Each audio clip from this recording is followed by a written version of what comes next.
Bismillahirrahmanirrahim. Alhamdulillah alladzi ja'alana min ummati sayyidina Muhammad alladzi huwa khairul umam. Wa asyhadu an la ilaha illallah wahdahu la syarika lahu wa asyhadu anna Muhammadan abduhu wa rasuluh arsalahu bil huda wa dinil haqqi liyudhhira ala dini kullihi wa la karihal musyrikun. Allahumma shalli wa sallim wa barik wa karim wa adzim ala habibina wa syafi'ina wa qurratu ayunina wa maulana Muhammad tibbil qulub wa dawaiha wa afiyatil abdan wa shifaiha wa nuril absar wa dhiyaiha wa qutil arwa wa bidaiha wa alihi wa sahbihi.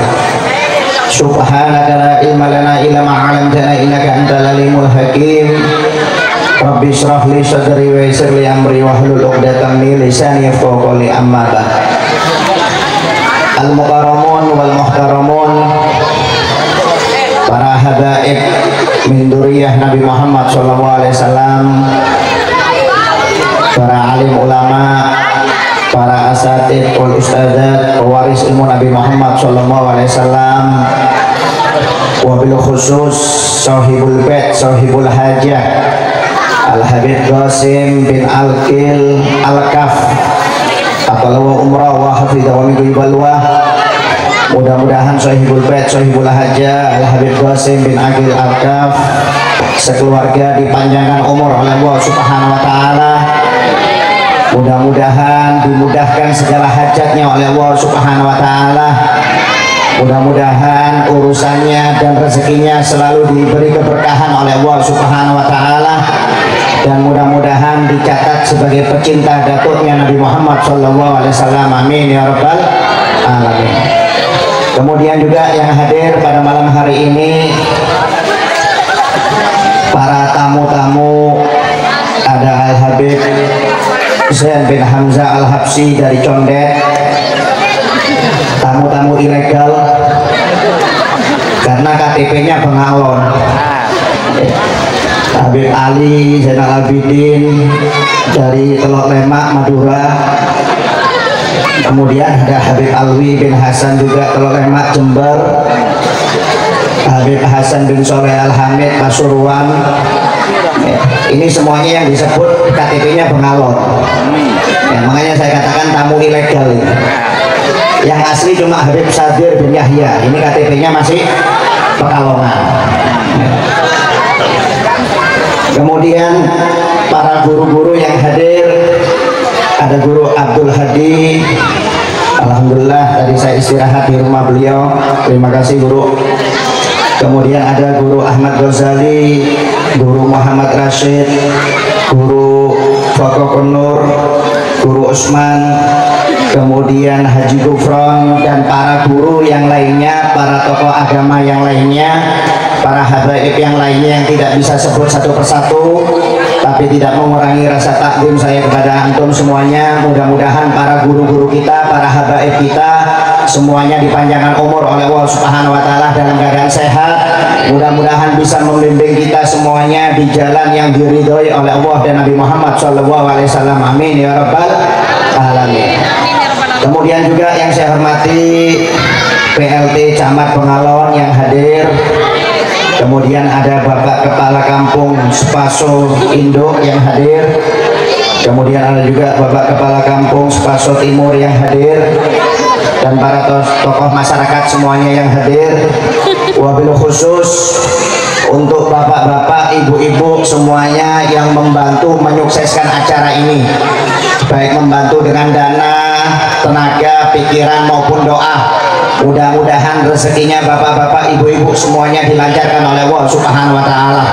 Mudah-mudahan rezekinya dikasih barokah melimpah oleh Allah taala, menjadi rezeki yang semakin mendekatkan diri kita kepada Allah, bukan rezeki yang semakin menjauhkan diri kita dari Allah Subhanahu wa taala. Amin ya rabbal alamin.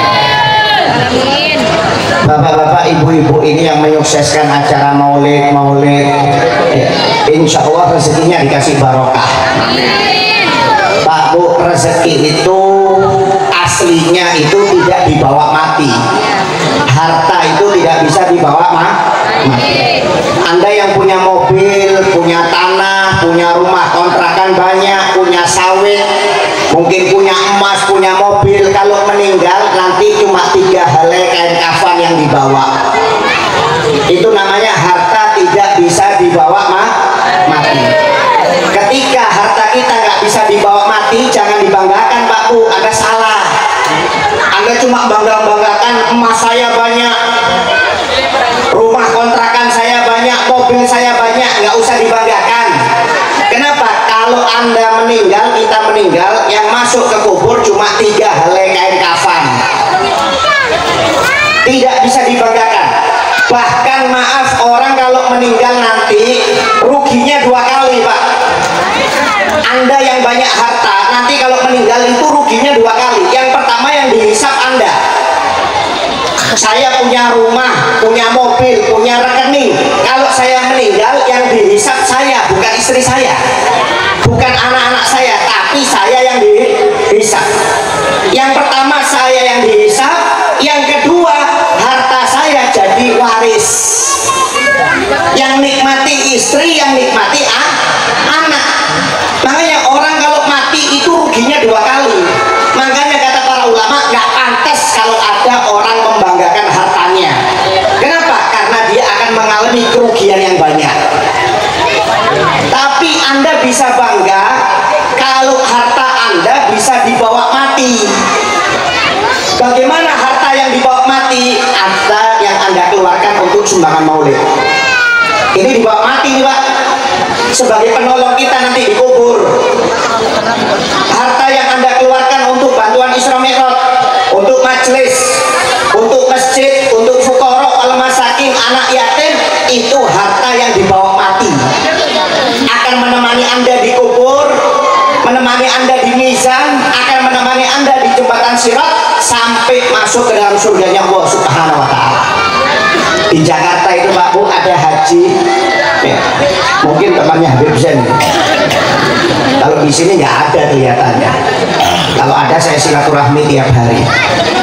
Di Jakarta itu ada haji yang terkenal nggak cinta dunia. Kalau nyumbang nggak pakai mikir Pak. Ada acara maulid umpamanya butuh 70 juta, baru terkumpul 20, bagian nutup 50 dia.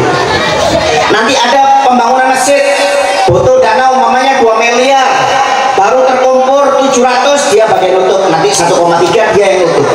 Kalau nyumbang nggak pakai mikir Pak. Di Jakarta itu sampai terkenal dengan haji yang nggak cinta dunia.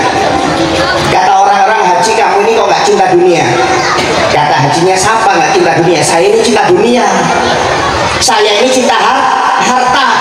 Jangankan di dunia, nanti di akhirat saya nggak mau lepas dengan harta saya. Karena saya saking cintanya kepada harta saya, makanya saya titipkan kepada yang berhak menerima. Saya titipkan ke masjid, saya titipkan ke pesantren, saya titipkan ke majelis, saya titipkan ke acara maulid, acara Isra Mi'raj, fuqara, al-masakin, anak yatim, janda. Nanti semuanya di akhirat saya ambil semuanya, kata haji tersebut. Ini namanya orang pinter Pak. Ini namanya harta yang dibawa Pak mati. Makanya maaf kalau Anda sumbangan Anda ke masjid banyak, sumbangan Anda ke majelis banyak, sumbangan Anda ke maulid banyak, ke pesantren banyak, Anda banggakan nggak apa-apa. Tapi kalau cuma pajangan di rumah, cuma dikontrakan, tapi uangnya nggak pernah keluar, nggak usah dibanggakan Pak, percuma. Ruginya banyak. Ruginya Pak banyak. Harta itu nggak dibawa mati Pak. Saya kasih contoh ya, maaf ya. Mudah-mudahan nggak terjadi di rumah kita. Bangun-bangun rumah Anda terbakar. Kira-kira yang Anda selamatkan dulu apa? Pak, kalau rumah Anda terbakar, yang Anda selamatkan pertama kali apa? TV. Selamatkan kulkas, magic chair, kompor, tupperware, ibu-ibunya. Nggak ada, yang diselamatkan keluarganya dulu. Anaknya dulu dikeluarkan, istrinya dikeluarkan, orang tuanya dikeluarkan. Kalau keluarganya sudah keluar, kalau bisa diselamatkan hartanya, baru hartanya yang dikeluarkan. Nggak ada ceritanya orang kebakaran langsung mengeluarkan surat tanah. Istrinya masih tidur, dibiarkan terbakar. Nggak apa-apa, biar ganti baru istrinya. Nggak mungkin. Sekejam-kejamnya orang pasti keluarganya dulu yang diselamatkan Pak Bu. Itu artinya harta itu nggak ada nilainya. Maaf ini kalau naik kapal bapak-bapak ibu-ibu ini kapalnya tenggelam di laut, kemudian ketika tenggelam ada papan. Kalau Anda megang papan Anda bisa selamat, nggak mungkin tenggelam. Tapi di samping papan itu ada koper isinya emas 5 kilo. Kalau Anda pegang Anda tenggelam ke laut. Anda pilih yang mana? Pilih yang mana Bu? Saya pilih koper karena saya pakai pelampung. Kecuali saya nggak pakai pelampung, saya baru pilih papan. Nggak ada. Walaupun Anda bisa berenang Pak, Anda pasti megang papan. Kenapa? Nggak semua orang bisa bertahan di laut, bisa-bisa kram tenggelam. Pasti yang dicari pertolongan itu papan. Harta nggak dihiraukan. Orang kalau sudah lompat ke laut karena kapalnya tenggelam, pasti yang dicari pelampung penyelamat. Bukan hartanya yang dicari, tasnya dulu, HP-nya dulu nggak ada. Itu menunjukkan harta itu tidak ada nilainya. Bu, Pak maaf ya, kita ini bukan orang alim, kita ini bukan orang pintar, kita juga bukan orang yang tiap malam tahajud, bukan orang yang sering puasa Daud, bukan orang yang tiap hari baca Quran juzusan, bukan. Jangan semua pintu ditutup. Mungkin pintu alim sudah kita tutup, nggak tertarik. Mungkin pintu ibadah seperti sholat, baca Quran, puasa mungkin kita tutup, kita nggak tertarik. Tapi pintu sedekah jangan ditutup. Kenapa? Karena kata Nabi Muhammad, as-sahihu bahi amat al-jahilul bahi ahabbu ilallah minal alimil bakhil. Orang yang bodoh, maaf Pak ya Bu, orang yang bodoh bukan ulama, bukan orang yang ahli ibadah, tapi dia dermawan. Dia lebih dicintai oleh Allah daripada orang alim atau orang yang ahli ibadah, tiap malam tahajud, tiap hari baca Quran, ceramah sana ceramah sini, tapi uangnya nggak pernah keluar. Allah Ta'ala nggak suka. Allah lebih suka dengan orang bodoh tapi dermawan. Kita bukan orang alim, maaf, kita bukan orang ahli ibadah, tapi jangan ditutup semua pintu. Minimal pintu dermawan ini dibuka. Anda lihat contoh dalam Al-Quran disebutkan ada seorang bernama Samiri. Kenal nggak Samiri? Kenal di mana? Solmed. Kenal. Samiri ini pengikutnya Nabi Musa. Dia yang bikin patung Pak Bu, dari jejak kaki kuda malaikat Jibril sehingga patung sapinya itu bisa bicara. Dikira oleh orang-orang Tuhan, disembah oleh mereka, dianggap sebagai Tuhan. Nabi Musa turun dari khalwatnya marah. Siapa yang berbuat seperti ini? Kata orang-orang, Samiri wahai Nabi. Samiri yang bikin patung ini sehingga sebagian orang itu murtad menyembah patung. Marah Nabi Musa, berdoa, ya Rabb alaika bisamiri, ya Allah siksa Samiri, adab Samiri. Apa jawab Allah Ta'ala? Tidak bisa wahai Musa, saya nggak bisa nyiksa Samiri di dunia, nanti di akhirat saya siksa. Kenapa ya Allah? Ya annahu sahi, karena Samiri itu dermawan. Saya cinta dengan orang yang dermawan. Bu, Pak maaf ya, Samiri ini kalau bersedekah, sedekahnya sembunyi-sembunyi. Yang dikasih sedekah itu nggak tahu siapa yang ngasih. Kalau kita kan pamer di Facebook, alhamdulillah ngasih Jumat berkah, foto pamer kemana-mana, sudah sedikit pamer. Kalau Samiri banyak nggak pernah pamer, semua dikasih oleh Samiri, dan yang dikasih nggak tahu siapa yang ngasih.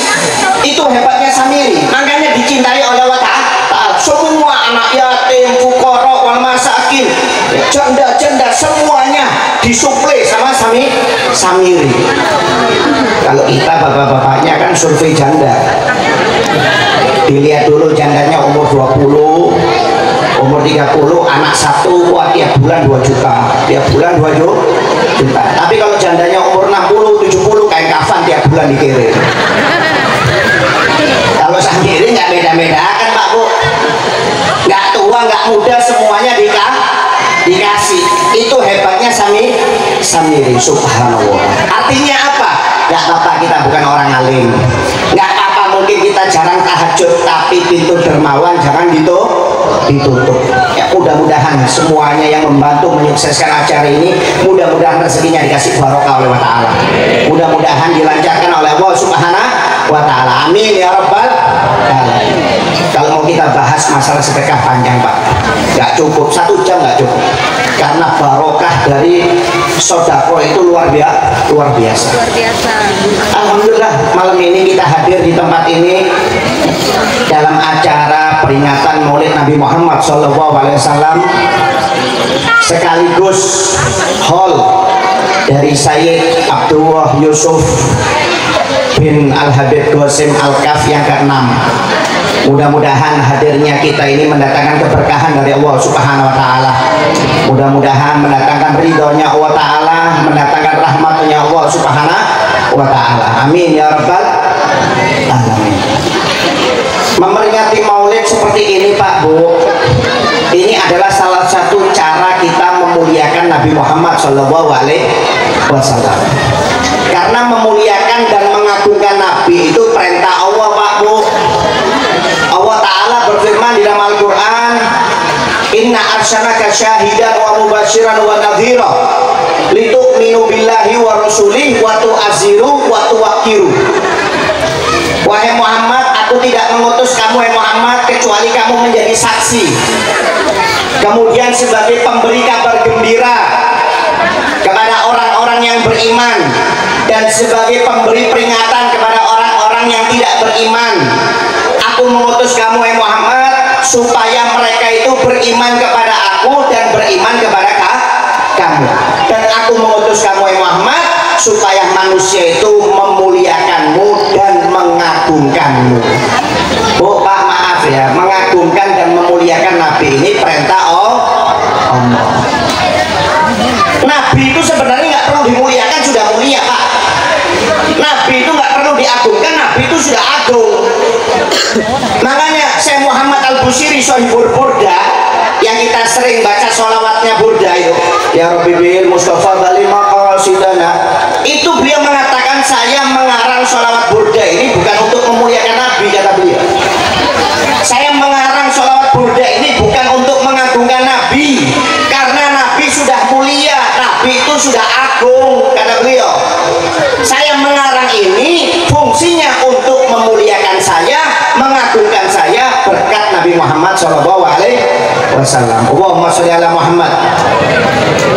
Jadi Anda yang hadir di tempat ini yang memuliakan Nabi dan mengagungkan Nabi, itu kembalinya kepada Anda, bukan kepada Nabi Pak. Nabi nggak perlu dimuliakan, sudah dimuliakan oleh Allah Ta'ala. Nabi itu nggak perlu diagungkan, Nabi itu sudah agung dan diagungkan oleh yang maha agung. Jadi fungsinya kita memuliakan Nabi dan mengagungkan Nabi, kata Allah Ta'ala, itu kembalinya kepada kita sendiri. Oh, Nabi ini hebat. Makhluk yang pertama kali diciptakan oleh Allah Ta'ala itu Nabi. Di dalam Maulid Habsyi tadi, sahabat Jabir pernah bertanya, ya Rasulullah bi abi wa ummi akhbirni an awwal syai'in khalaqallahu qabla asya. Ya Allah, ya Rasulullah, demi ayah dan demi ibuku, beritahu aku apa yang pertama kali diciptakan oleh Allah sebelum Allah ini menciptakan alam semesta. Apa jawab Nabi Muhammad? Qala ya Jabir, inna Allaha khalaqa qabla al-asya'i nura nabiyya Muhammadin sallallahu alaihi wasallam min nuri. Wahai sahabat Jabir, sesungguhnya Allah Ta'ala ini menciptakan sebelum alam semesta adalah cahaya kekasihmu, yaitu Nabi Muhammad Sallallahu Alaihi Wasallam. Allahumma sholli ala Muhammad. Sebelum surga diciptakan, sebelum neraka diciptakan, langit, bumi, malaikat, semuanya diciptakan. Yang diciptakan pertama kali itu adalah cahayanya Nabi Muhammad Sallallahu Alaihi Wasallam. Allahumma sholli ala Muhammad. Makanya Nabi Muhammad itu pernah dalam sebuah riwayat bertanya kepada malaikat Jibril, ya Jibril, kamu umroh, Jibril berapa umurmu? Kata malaikat Jibril, ma'adri ya Rasulullah, saya nggak tahu. Karena terlalu panjangnya umurnya malaikat Jibril itu nggak paham berapa umurnya, Pak. Walakin umri dalalat, tetapi aku memiliki tanda-tanda patokan untuk umurku itu berapa ya Rasulullah. Madalalatu umri, apa tanda-tanda umurmu ini, patokannya apa, kata Nabi Muhammad. Kata malaikat Jibril, kau kabun au nurun fi tahti arsyillah yatla'u sa'ina alfa sanah marrah wahidah wa ra'aitu ihda sa'ina alfa marrah. Kata malaikat Jibril, patokannya itu wahai Muhammad, ada cahaya yang turun dari arsy-Nya Allah Ta'ala itu setiap 70.000 tahun satu kali muncul. 70.000 tahun satu kali muncul, dan saya sudah melihat 71.000 kali. Itu umurnya malaikat Jibril. Coba Anda kalkulator, 70.000 kali 71.000, berapa itu umurnya? Hah? Kalkulator Anda nggak sampai mungkin. Kalau diumurkan itu di zamannya Nabi, umurnya malaikat Jibril itu 5 miliar tahun, Pak. Kita aja 60 sudah sumpah, dikejar-kejar pinjol. Ini malaikat Jibril umurnya 5 miliar tahun. Apa jawab Nabi Muhammad? Walladzi nafsi Muhammad biyadih laqad kuntu dalikal kaukab. Wahai Jibril, ketahuilah, demi nyawaku Muhammad yang ada di tangannya Allah Ta'ala, cahaya yang kamu lihat setiap 70.000 muncul satu kali itu, yang sudah kamu pernah lihat 71.000 kali, itu adalah aku, kata Nabi Muhammad SAW. Allahumma sholli ala Muhammad. Malaikat Jibril ini umurnya 5 miliar tahun, Pak Bu, tapi dengan Nabi Muhammad masih lebih tua cahayanya Nabi Muhammad SAW. Allahumma sholli ala Muhammad. Tuh, istimewa Nabi Muhammad ini, nggak ada tandingannya. Makanya Abdul bin Abbas, beliau mengatakan, ma khalaqallah wa ma badaro'a wa ma baro'a nafsan akram alaihi min Muhammadin. Kata Abdul bin Abbas, sahabat Nabi, bahwasanya Allah tidak pernah menciptakan, tidak pernah menyerupakan, dan tidak pernah membentuk jiwa yang lebih mulia melebihi daripada Nabi Muhammad SAW. Allahumma sholli ala Muhammad. Gak ada, Pak, makhluk yang pertama kali diciptakan oleh Allah Ta'ala. Kemudian yang kedua, satu-satunya makhluk yang pernah melihat zatnya Allah Ta'ala. Malaikat Jibril itu cuma menyampaikan wahyu, tapi nggak pernah melihat zatnya Allah Ta'ala. Anda lihat Nabi Musa ketika sering bercakap-cakap dengan Allah Ta'ala, ya Rob arini andur ilaik, ya Allah izinkan aku untuk melihat zatmu. Apa kata Allah Ta'ala? Lantaroni, kamu nggak mungkin bisa melihat aku wahai Musa. Walakin dur ilal jabali fa in istaqara makanahu fasaufa taroni.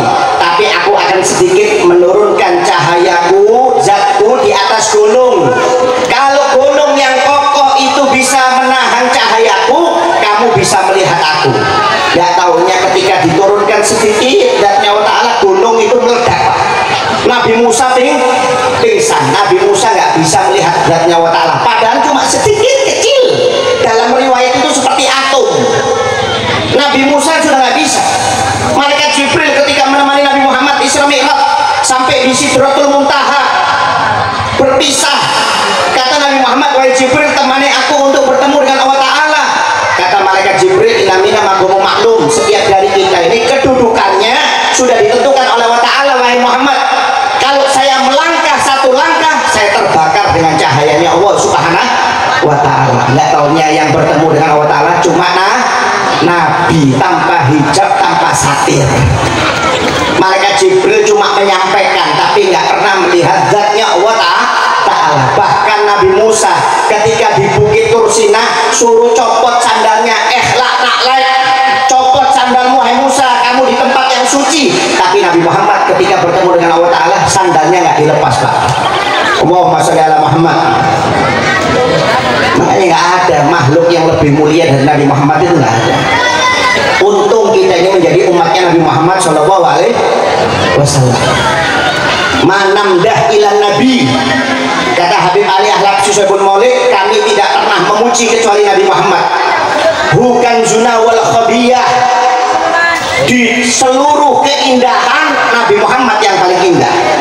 Dari seluruh kemuliaan Nabi Muhammad lebih mulia, dan dari seluruh keistimewaan Nabi Muhammad yang lebih istimewa. Allahumma sholli ala Muhammad. Oh hebat. Makanya Habib Ali Habsyi mengatakan kalau seandainya laut ini Bu Pak dijadikan tinta untuk menyebut kemuliaan Nabi Muhammad nggak cukup. Jangankan sungai, laut itu loh mau dijadikan tinta untuk menyebut kemuliaan Nabi nggak cukup. Zaman waktu ini tiap detiknya digunakan untuk memuji Nabi, memuliakan Nabi, sampai kapanpun belum cukup. Allahumma sholli ala Muhammad. Saking hebatnya, mulianya dan agungnya Nabi Muhammad Shallallahu Alaihi Wasallam. Ahsanun nas khuluqan wa khalq. Makhluk yang paling indah, yang paling bagus dari bentuk tubuhnya maupun akhlaknya. Nabi Muhammad ini sempurna Pak.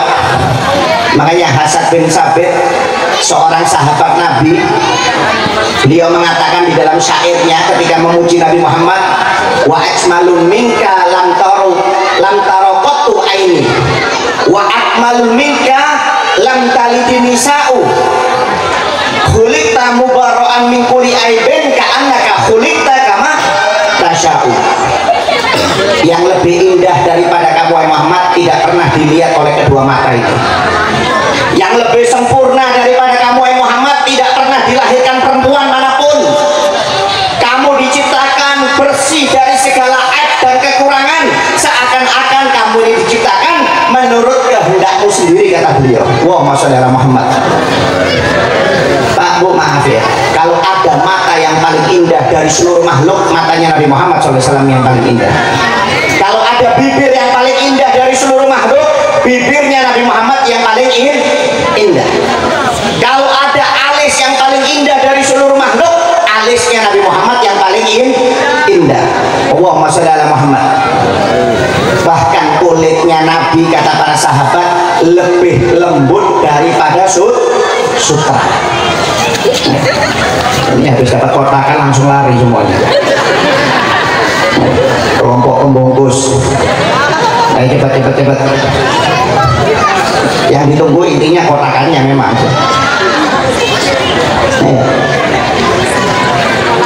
Sampai Hasan bin Sabit memuji seperti itu. Maaf ya, kulitnya Nabi ini lebih lembut daripada sutra Pak. Anda pernah megang sutra? Sutra itu lembutnya luar biasa. Sutra itu harganya ratusan bahkan sampai miliaran Pak. Anda kalau pakai baju sutra Bu, walaupun kena panas tetap dingin. Itu hebatnya sutra.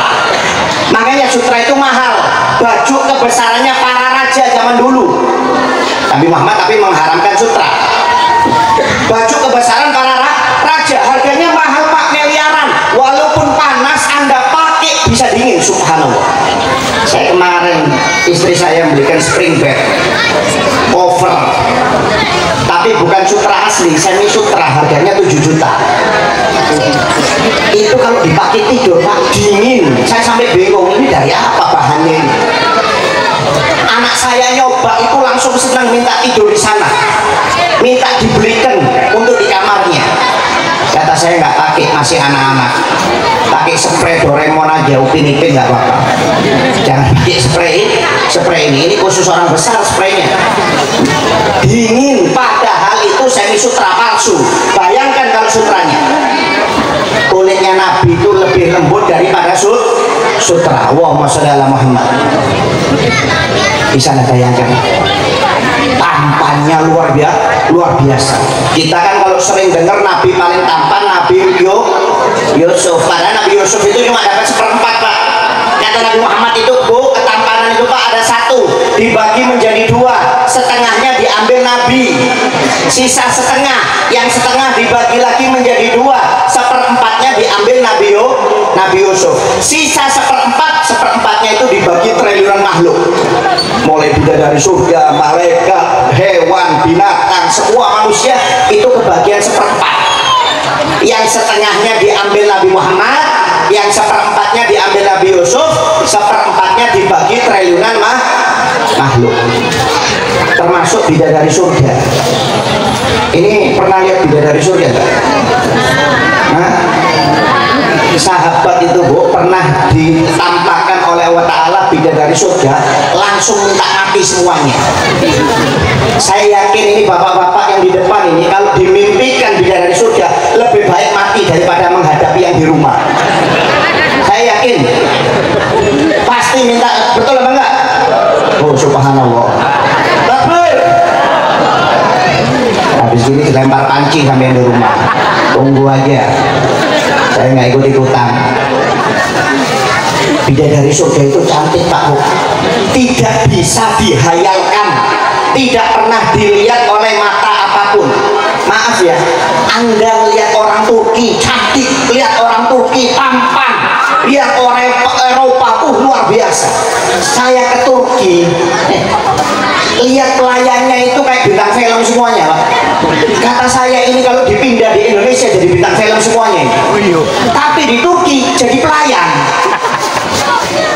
cantik-cantik, tampan-tampan. Padahal manusia ini terbuat dari apa asal usulnya? Dari tanah.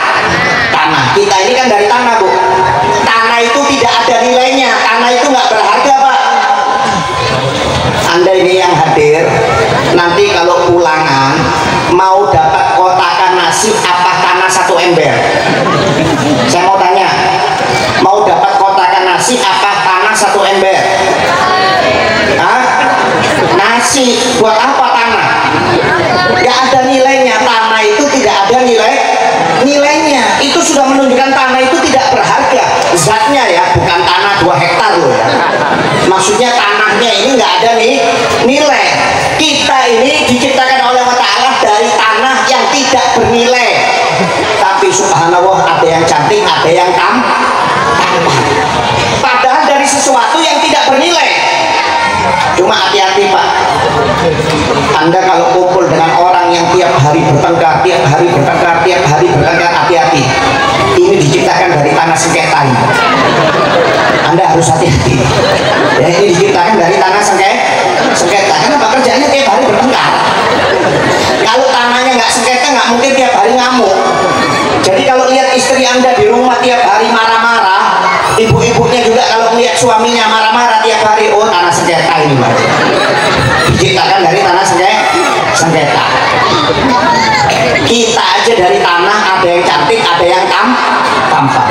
Bidadari surga ini Pak Bu, mulai ujung rambut sampai ujung kaki semuanya dari jamrud. Ini majas, ini permisalan. Saking indahnya dianggap oleh Allah Ta'ala, oleh Nabi dari jamrud. Pak Bu, jamrud itu mahal ya. Jamrud itu mahal. Kalau yang bagus besar itu bisa miliaran, puluhan miliar. Orang kalau pakai jamrud mau nggak mau wibawanya naik, kelasnya pasti naik, jadi pusat perhatian orang. Jangankan pakai jamrud, ibu-ibunya loh kalau pakai gelang emas, cincin emas, ya lengkap semuanya, jadi pusat perhatian. Walaupun wajahnya ala kadarnya, yang penting pakai emas. Karena yang jadi perhatian itu emasnya. Yang bikin bernilai itu bukan orangnya, tapi emasnya itu baru pakai emas. Bayangkan kalau ini pakai berlian semuanya. Dari jarak depan jalan itu sudah berkilau berliannya. Walaupun mukanya hitam nggak kelihatan, tapi berliannya kelihatan.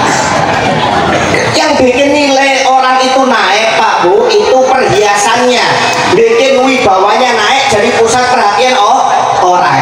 Ini bidadari surga ini Pak Bu, oleh ujung rambut sampai ujung kaki dari jamrud. Bisa dibayangkan indahnya seperti apa.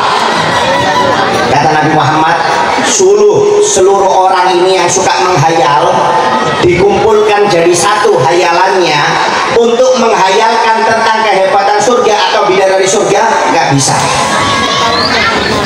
Siapa yang suka menghayal di sini?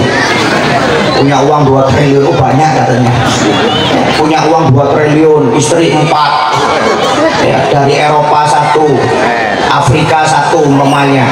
Ya nggak apa-apa menghayal, nggak apa-apa, tapi jangan terus-terusan, bisa gila nanti. Kalau tidak ya sekali-sekali nggak apa-apa, kalau terus-terusan bisa gila. Bidadari surga itu Bu, kalau minum air kata Nabi, airnya itu kelihatan masuk ke tenggorokan sampai ke perut, kelihatan. Subhanallah. Istri Anda kelihatan? Hah? Kelihatan tumpahnya. Jangankan minum air, minum kopi nggak kelihatan. Jangankan kopi, suruh minum tirnya aspal, tetap nggak mungkin membekas, kelihatan. Itu bidadari surga itu Pak Bu, kalau minum airnya itu kelihatan masuk dari tenggorokan sampai ke perut. Subhanallah. Tapi setiap dari laki-laki ini kan nanti dapat 70 bidadari di surga. Enggak lagi amin, ini memang betul ini, nggak usah amin, dia pasti dapat bidadari. Satu orang laki-laki Bu dapat 70 bidadari. Cuma ibu-ibunya nggak dapat, bidadara nggak dapat. Ini khusus lah laki. Jadi nanti ibu kalau mau marah sama suaminya nggak bisa. Kenapa? Karena di surga itu cemburu dan emosi itu sudah dicabut oleh Allah Subhanahu wa Ta'ala. Kalau di sini nggak apa-apa, emosi cemburu nggak apa-apa. Tapi kalau di surga nggak bisa. Jadi maaf Bu ya, ini permisalan aja, jangan tersinggung. Anda lihat suami Anda duduk dengan bidadari kanan kiri, Anda datang, Anda nggak bakal marah, lanjut Bang, lanjut. Nanti kalau sudah selesai telepon WA ya. Tapi itu di surga loh ya, jangan di dunia loh ya. Itu di surga. Tapi nggak usah khawatir, istri kita itu nanti jadi ratunya kata Nabi Muhammad SAW. Namanya ratu itu pasti lebih cantik dari dayang-dayang. Nggak mungkin raja lebih memilih dayang-dayang daripada ratu, itu nggak mungkin. Jadi walaupun Pak Bu, suami Anda ini dapat 70 bidadari, belum tentu tertarik. Mereka lebih senang dengan ratunya, yaitu istrinya sendiri. Allahumma sholli ala Muhammad. Tapi nanti di surga, bukan di dunia. Kalau di dunia ya la haula wala quwata illa billah, ya ala kadarnya, mau diapakan lagi sudah. Suruh pakai ditempur sama FIFA itu sudah, sama Wardah kalau ada uangnya. Nanti kalau naik sama Anasui ya, masih gini hafal juga ini ya. Kalau perlu di filler bibirnya 50, 100, bawahnya 100, atasnya 50 ya. Sulam alis macam-macam zaman sekarang seperti itu. Bayangkan, itu yang seperempat itu dibagi triliunan makhluk termasuk bidadari. Seperempatnya diambil Nabi Yusuf. Tapi kenapa perempuan lihat Nabi Yusuf kok tangannya terpotong? Lihat Nabi Muhammad nggak terpotong, katanya Nabi Muhammad lebih tampan. Karena Nabi Yusuf cuma dikasih al-jamal, cuma dikasih ketampanan. Tapi kalau Nabi Muhammad al-jamal wal jalal, Nabi Muhammad dikasih ketampanan dan wibawa. Makanya perempuan kalau lihat Nabi Muhammad langsung nunduk Pak, nggak berani lihat wajahnya Nabi itu, nggak berani. Kenapa? Wibawanya Nabi Muhammad SAW. Allahumma sholli ala Muhammad. Pada Nabi Yusuf cuma seperempat. Itu disebutkan di dalam Al-Quran. Yang tinggal satu rumah Zulaikha, istrinya Perdana Menteri, bapak angkatnya Nabi Yusuf. Tertarik dengan Nabi Yusuf, ingin menggoda berbuat serong. Akhirnya ketahuan, akhirnya jadi omongan orang-orang. Zulaikha itu ternyata gatal ya. Tertarik dengan anak angkatnya sendiri, Lanji itu ya, Lanji ya, ya. Saya nggak tahu artinya, pokoknya gatal lah. Marah Zulaikha marah. Oh tunggu kata Zulaikha, dipanggil ibu-ibu ini, ibu-ibu pejabat yang mengosip ini, ibu-ibu pejabat. Ibunya kepala kampung Spaso Timur dipanggil, ibu induk dipanggil, dipanggil Pak Camat, Bengalon apa dipanggil semuanya, menteri-menteri dipanggil, karena yang gosip ini yang menteri-menterinya, yang pejabat-pejabatnya, sedangkan dia kan istrinya Perdana Menteri. Wah, dipanggil satu-satu, suruh duduk, kasih buah, kasih pisau, kasih buah, kasih pisau. Ayo potong, katanya Zulekha. Masuk, Yusuf keluar, kata Zulekha.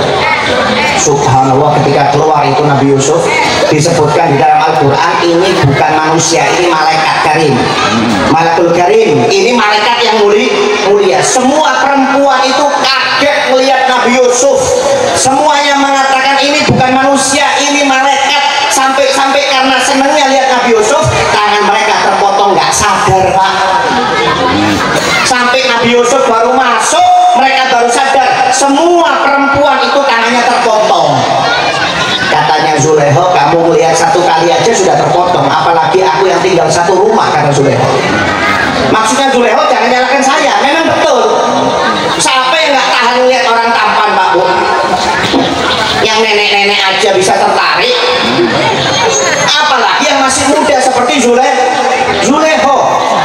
Jangan nyalakan saya, kamu aja yang melihat satu kali sudah terpotong, apalagi aku yang melihat tiap hari kumpul satu rumah, kata Zulekha. Cuma Zulekha ini cintanya murni dengan Nabi Yusuf, walaupun sampai meninggal suaminya atau cerai, sampai tua jadi nenek-nenek, Zulekha ini tetap cinta dengan Nabi Yusuf. Karena cintanya murni, akhirnya diopo oleh Allah Ta'ala, Zulekha jadi muda. Nabi Yusuf yang aslinya nggak tertarik dengan Zulekha, ditanamkan cinta, akhirnya menikah dengan Zulekha. Subhanallah. Jadi bapak-bapak ini kalau ingin tahu cinta istrinya murni apa enggak, tunggu tua. Kalau sudah tua bisa kembali muda seperti umur 20, berarti murni cintanya. Tapi kalau sudah tua nggak berubah-berubah, tetap keriput, wah berarti nggak murni cintanya. Nanti dicek kalau sudah tua. Tapi itu khusus Zulekha, bukan untuk istri kita. Bayangkan, subhanallah. Itu cuma seperempat Pak. Nabi Muhammad ini setengah ketampanan. Allahumma sholli ala Muhammad. Makanya maaf, kalau dalam riwayat hadis Nabi Muhammad itu wajahnya seperti kilauan pedang. Matahari, kalau pedang kita diarahkan ke matahari, kemudian diarahkan ke wajah Anda, itu seperti apa? Silau. Wajahnya Nabi itu silau, nggak bisa dilihat, saking bercahayanya itu silau Nabi Muhammad SAW. Bisa nggak bayangkan Pak? Makanya kalau ada orang pernah mimpi bertemu dengan Nabi, yang dilihat bukan wajahnya, cahayanya saja. Karena Nabi nggak bisa dilihat, kenapa? Saking bercahayanya Nabi Muhammad SAW. Allahumma sholli ala Muhammad. Nabi Muhammad ketika kecil saja, ketika musim panas, sama pamannya Abu Thalib suruh buka bajunya karena basah, karena keringat. Kata pamannya, wahai Muhammad, buka bajumu. Dibuka bagian luarnya, Nabi Muhammad pakai kaos dalam saja. Buka kaos dalamnya juga, jangan paman, biarkan ini aja. Buka, kata pamannya. Akhirnya karena pamannya yang memerintah, dibuka.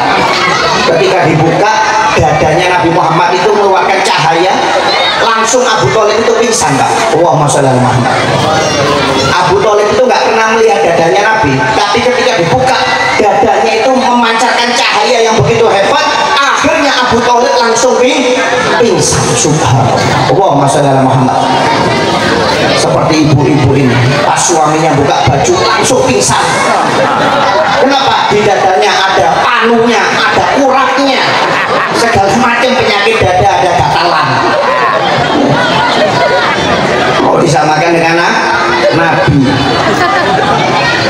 Wow, sholli ala Muhammad. Oh, kita kalau mau bahas Nabi, dari fisiknya ya ada manusia makhluk yang seperti Nabi. Habib Ali Al-Habsyi mengatakan, tatanazzahul uyunu fi hadaiki mahasini jamalih fala tajidu makhluqan fil wujudi ala misali. Ngelihat Nabi ini Pak Bu, mata bisa sejuk ya. Mata itu bisa enak, bisa segar. Kalau kamu mau mencari makhluk yang melebihi Nabi di alam semesta ini, tidak mungkin kamu dapatkan, kata beliau. Allahumma sholli ala Muhammad. Kalau kita mau bahas fisik panjang, intinya Nabi Muhammad itu orang yang paling bagus fisiknya. Kemudian khuluqo, Nabi itu yang paling indah akhlaknya, yang paling bagus akhlaknya. Kita kan sering dengar perkataan Nabi, innama bu'ithu liutamima makarimal akhlak. Saya diutus untuk mensempurnakan akhlak. Pak, Anda kalau orang ngerti hadis ini, Nabi itu mulia bukan karena akhlaknya bagus, ya. Ini hadis ditafsiri oleh para ulama, akhlak itu menjadi mulia karena ada Nabi. Jangan salah paham loh ya. Nabi itu mulia bukan karena akhlaknya bagus, bukan karena akhlaknya baik, tapi akhlak yang mulia, akhlak yang bagus itu menjadi sempurna karena ada sebab Nabi Muhammad SAW. Allahumma sholli ala Muhammad. Jadi kalau Anda mengatakan Nabi itu akhlaknya bagus, Nabi itu akhlaknya mulia, salah. Akhlak itu mulia, akhlak itu bagus karena Nabi. Jangan dibalik-balik. Kalau orang awam ngertinya Nabi itu mulia akhlaknya bagus, sebenarnya bukan. Akhlak itu menjadi mulia, akhlak itu menjadi baik karena ada Nabi Muhammad SAW. Oh, Nabi luar biasa, sabar, nggak pernah marah, pemaaf. Itu ajaran Nabi. Makanya afdolul iman as-sabru wal samaha. Paling afdolnya iman kata Nabi Muhammad itu adalah akhlak sabar dan pemaaf. Itu kunci kita hidup di dunia, Pak Bu. Kita kalau pengen enak hidupnya tenang, itu harus banyak-banyak jadi orang sabar dan pemaaf. Kenapa? Kalau orang itu nggak sabar, apalagi nggak pemaaf, hidupnya nggak bakal tenang. Isinya cuma sumpah, isinya cuma jenuh dan dendam dengan orang lain. Nabi Muhammad itu nggak pernah dendam, sabar, hidupnya sampai julukan Al-Halim. Halim itu nggak pernah marah. Kalau sabar ini ada batasnya, kalau Halim nggak ada batasnya. Sabar Nabi Muhammad, Pak Bu. Anda lihat ketika Nabi Muhammad sering sholat di depan Ka'bah, sering dikasih kotoran onta. Sampai suatu saat yang ngasih kotoran onta ini absen. Ditanya oleh Nabi, mana yang biasanya ngasih kotoran onta di kepala saya? Sakit ya Rasulullah, antar saya untuk jenguk, kata Nabi. Anda lihat akhlaknya Nabi, antar saya aja untuk jenguk. Sebelum jenguk Nabi beli oleh-oleh. Ini menunjukkan Anda kalau jenguk orang sakit disunahkan bawa oleh-oleh. Jangan kosongan, Pak Bu. Kalau yang sakit orang kaya bawa buah atau makanan. Tapi kalau yang sakit orang nggak punya, orang miskin, kasih amplop. Tapi jangan amplop kosong loh ya. Ada isinya. Untuk apa? Tambahan biaya pengobatan. Ini sunnah. Nabi ketika diganggu oleh orang kafir Quraisy, ketika orang ini sakit, dijenguk oleh Nabi, dibawakan oleh-oleh. Didatangi rumahnya, diketok. Orang kafirnya dari dalam mengatakan, siapa di luar? Aku Muhammad. Waduh, mau balas dendam ini Muhammad ini. Biasanya aku ganggu, dia tahu aku sakit, pasti mau balas dendam. Kata Nabi Muhammad, enggak, saya nggak mau balas dendam, saya mau menyengguk kamu. Betul. Dibuka pintunya, dikasih hadiahnya. Mudah-mudahan kamu cepat sembuh ya, bisa ganggu saya lagi, kata Nabi. Ayo Pak, Anda ya kalau diganggu orang, tiap hari Anda dilempari atau dikasih kotoran tiap hari loh ya. Kemudian orangnya sakit, kira-kira Anda senang apa enggak? Jujur, senang. Nggak mungkin enggak. Walaupun saya ya Allah mudah-mudahan cepat mati orangnya. Kalau kita pasti doakan cepat mati, jangan sampai sembuh. Pas dengar sakit mudah-mudahan tambah sekarat. Tapi Anda lihat akhlaknya Nabi. Ketika orang ini ganggu tiap hari, didatangi oleh Nabi, dijenguk, didoakan sehat, dikasih hadiah. Orang ini langsung menangis, Pak Bu. Yang memerintahkan saya Abu Jahal, Abu Lahab, ketika saya sakit nggak pernah dijenguk. Kamu orang yang pertama kali kali yang sering saya ganggu, kamu yang menyenguk pertama kali, berarti yang betul ajaranmu. Langsung ucapkan 2 kalimat syahadat. Allahumma sholli ala Muhammad. Itu ajaran Nabi. Anda kalau hidupnya sabar, pemaaf, tenang, nggak gampang kena tekanan. Ini kalau Anda nggak sabar, apalagi pendendam, oh vertigo, migran, tekanan, hipertensi naik, gula darah naik. Gara-gara apa? Melihat musuhnya. Karena nggak sabar dengan takdir Allah Ta'ala, nggak pernah memaafkan kesalahan orang. Ada seorang ulama besar namanya Ibrahim bin Adham. Dia pernah ketemu tentara. Tentara tanya, wahai fulan, di mana rumahmu? Ibrahim bin Adham nunjuk kuburan. Ini rumah abadi saya. Ditempeleng Pak Kuk sama tentara. Wah, kurang ajar kamu nih. Ditanya rumahnya di mana, jawabnya kuburan. Maksudnya Ibrahim bin Adham kan kuburan lebih lama ditempati. Orang di kuburan bisa puluhan tahun, bisa ratusan tahun, bisa ribuan tahun. Tapi kalau hidup di rumah cuma maksimal 60 tahun.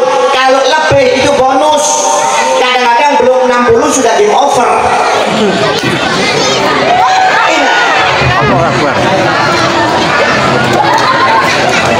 Kira Superman dari lompat. Bikin kaget. Ada bawahnya ada lewat. Tapi mana semua itu pada gara-gara Spiderman. Hah? Oh, tempeleng Ibrahim bin Adham. Akhirnya Ibrahim bin Adham jalan. Ada orang melihat, dipanggil tentaranya. Pak, sini Pak. Bapak tahu nggak yang Bapak tempeleng itu tadi siapa? Nggak tahu, saya nggak ngurus. Hati-hati Pak, itu Ibrahim bin Adham. Kaget tentara. Ibrahim bin Adham yang doanya mustajab. Iya Pak, hati-hati, cepat minta maaf. Itu kalau angkat tangan Pak, doanya bagai kilat, 1 detik langsung kabul. Takutnya Anda didoakan jelek, cepetan, mumpung belum disumpah jadi kodok. Umpamanya ini, di ceritanya nggak ada disumpah jadi kodok. Oh, lari tentara itu, langsung minta maaf, kata Ibrahim bin Adham, nggak usah khawatir. Sebelum tanganmu menyentuh pipi saya, kamu sudah saya maafkan. Ketika kamu menempeleng saya doakan kamu masuk surganya Allah Subhanahu wa Ta'ala. Kaget tentaranya, kalau dimaafkan masih masuk akal. Kok bisa Anda mendoakan saya masuk surga? Ketika Anda menempeleng saya, itu ujian dari Allah Ta'ala. Ketika mendapat ujian saya sabar, derajat saya diangkat, dosa saya dilebur, saya ditambah pahala, berarti Anda berbuat baik sama saya, makanya saya doakan masuk surga. Makanya Anda kalau ditendang orang, dipukul, diparang, doakan ya Allah, mudah-mudahan orang ini masuk surga ya Allah. Jangan emosi. Kira-kira bisa nggak? Ayo, kalau yang ngomong bisa saya tempeleng langsung di sini. Latihan dulu. Kita tempeleng dulu. Bayangkan, mereka itu berpikir cobaan itu adalah nikmat. Kenapa? Ngangkat derajat, nambah pahala, melebur dosa. Kalau kita ketika dapat musibah dianggap musibah. Makanya orang dulu itu luar biasa, derajatnya tinggi. Kenapa? Karena ngikuti Nabi Muhammad SAW. Allahumma sholli ala Muhammad. Makanya Pak, Bu, sabar ini sebenarnya mudah diucapkan tapi susah dipraktekkan. Anda umpamanya ada teman kena musibah, yang sabar ya. Iya Anda, karena nggak kena musibah. Kalau Anda yang kena musibah beda cerita. Mungkin bisa bunuh diri. Kan ada ceritanya itu, seorang ustadzah itu. Dia nasihati jamaahnya 3 orang, ibu-ibu, saya nasihati ya, kalau suami ibu-ibu kawin lagi ikhlaskan, karena balasannya perempuan yang mengikhlaskan suaminya insya Allah surga, kata ustadzanya. Ini yang di sini bisa gak mengikhlaskan? Kalau mengikhlaskan saya kasih 1 juta. Hah? Nanti saya minta suaminya 5 juta, saya untung banget. Karena dapat izin. Gak ada namanya perempuan yang mau mengikhlaskan suaminya kawin lagi, itu gak ada. Ini ustadzanya ngomong, ibu-ibu yang sabar ya. Kalau suaminya suaminya ibu-ibu kawin lagi, ikhlaskan, insya Allah masuk surga tanpa hisab. Ibu-ibunya yang dengarkan, alhamdulillah Ustazah, hati kami menjadi tenang sekarang. Tuh kenapa kata Ustaznya? Saya selama 2 tahun ini menjadi istri keduanya Ustazah. Yang sampingnya jawab, saya Ustazah selama 3 tahun ini menjadi suami istri ketiganya Ustazah. Langsung pingsan Ustazahnya. Padahal dulu tadi suruhnya apa? Suruh yang ikhlas. Tapi ketika ini tertimpa kepada dirinya, dia yang pingsan. Subhanallah. Gak ada namanya perempuan mau mengikhlaskan suaminya, itu gak ada Pak. Saya 2 bulan yang lalu kedatangan tamu Habib Hasyim bin Syekh Abu Bakar dari Tarim Hadramut. Dia ngomong sama saya, di daerah saya itu ada seorang laki-laki punya, ini kejadian nyata Pak ya, Bu, ini kejadian nyata. Ada seorang laki-laki punya istri sakit-sakitan, karena sering nggak dilayani, dia minta izin untuk kawin lagi. Kata istrinya, nggak apa-apa kamu kawin lagi, tapi nunggu aku mati. Karena dia sudah ngerasa mau mati Bu. Beda dengan bapak-bapaknya minta kawin lagi, nunggu aku mati tapi nggak mati istrinya ini. Kalau ini memang mau meninggal, nggak apa-apa, kamu kawin lagi nggak apa-apa, tapi tunggu saya mati aja. Tapi nanti dengan syarat ya, tunggu kuburannya kering. Kamu ziarah kepada saya setiap habis sholat subuh. Subhanallah, meninggal. Dapat berapa minggu istrinya meninggal. Habis sholat subuh berangkat kuburannya basah Bu. Loh, kok basah kuburannya? Padahal di padang pasir ini Pak, di Yaman ini daerah ya. Iya. Besoknya datang lagi setelah subuh, basah lagi. Seminggu basah, 2 minggu basah, sebulan 2 bulan basah. Bingung ini suaminya ini. Dan syaratnya boleh nikah lagi, yang penting kuburannya kering. Sedangkan tiap hari kuburannya basah. Wali mungkin istri saya ini ya. Subhanallah, suaminya setelah 3 bulan jam 12 malam berangkat ke kuburan, nginep di kuburannya istrinya. Nginep jam 12 malam, nggak tahunya sebelum subuh jam 4 ipernya datang bawa ember. Datang bawa ember, disirami kuburan saudaranya itu, istrinya ini disiram. Oh ini biar keladinya kata suaminya. Selama 3 bulan kuburannya nggak kering-kering, disiram sama ipar saya ini.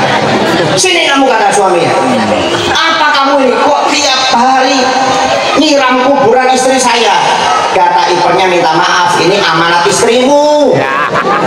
Istrimu memerintahkan saya suruh nyiram kuburannya tiap jam 4 subuh selama 3 tahun. Subhanallah, masuk kubur itu tetap gak menghalalkan suaminya kawin lagi. Apalagi yang hidup ini kirim salam sudah. Ini sudah masuk kubur loh Pak Bu. Ini bukan cerita guyon, ini nyata ini. Apalagi yang hidup, waduh, kirim salam sudah. Saya ini sebenarnya kalau pingin ya pingin, cuma apa daya sudah. Lebih hebat istri saya. Saya bintang 1, istri saya bintang 5. Sudah. Orang memang kadang-kadang mengucapkan sabar itu gampang, tapi susah dipraktekkan. Tapi kata Nabi Muhammad, belajar sedikit demi sedikit. Ya. Oleh karena itu Pak, melalui momen peringatan Maulid Nabi Muhammad SAW, ayo kita belajar akhlaknya Nabi Muhammad SAW. Kita pelajari sedikit demi sedikit, dan yang paling utama, yang paling afdol kata Nabi Muhammad adalah kita berlaku sabar dan pemaaf, karena ini paling afdolnya iman yang disebutkan oleh Nabi Muhammad SAW. Sebenarnya panjang, tapi mudah-mudahan yang sedikit ini bermanfaat, khususnya bagi pribadi saya sendiri bisa saya amalkan, dan untuk bapak-bapak ibu-ibu mudah-mudahan bisa diamalkan. Amin ya rabbal alamin. Kalau ada kata-kata yang tidak berkenan, saya mohon maaf Pak Bu ya, saya tidak niat menyinggung, hanya bergurau ya, apalagi yang kena dari tadi ibu-ibunya terus ya. Saya hanya bergurau, tidak niat menyinggung ya. Yang benar semuanya karena Allah Ta'ala, yang salah karena pribadi saya sendiri. Wabillahi taufiq wal hidayah, wa ridha wal inayah. Wassalamualaikum warahmatullahi wabarakatuh.